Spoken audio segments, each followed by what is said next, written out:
যদি আপুনি জীৱনত কাৰোবাৰ মেছেজ এটাৰ অপেক্ষাত সময় নষ্ট কৰি আছে, আজিয়ে এৰক সেই কাম। টকাক বাছি লওক। যেতিয়া আপোনাৰ পকেট গধুৰ হ'ব, তেতিয়া পৃথিৱীয়ে আপোনাক সন্মান কৰিব। টকা থকাটোৱে আপোনাৰ সপোন পূৰণ কৰাত সহায় কৰাই নহয়, আত্মসন্মানো বৃদ্ধি কৰে। টকা যেতিয়া পকেটত খালী হয়, তেতিয়া সুধিবলৈ কোনো নাথাকে। টকা উপাৰ্জনে মানুহৰ দৃষ্টিভংগী সলনি কৰে। টকাৰে আপুনি নিজৰ চৰ্তত নিজৰ জীৱনটো কটাব পাৰে। ই আপোনাক কাৰোৰ আগত মূৰ দোৱাব নিদিয়ে। এখন সংসাৰৰ বাবে টকা লাগিব বন্ধু।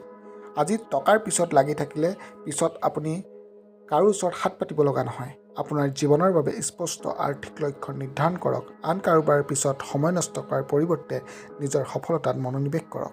বন্ধু, কথাখিনি যদি বুজি পাইছে, মোৰ ভিডিঅ'টো লাইক, শ্বেয়াৰ এণ্ড ছাবস্ক্ৰাইব কৰি আগবাঢ়ি যোৱাত যেন সহায় কৰে।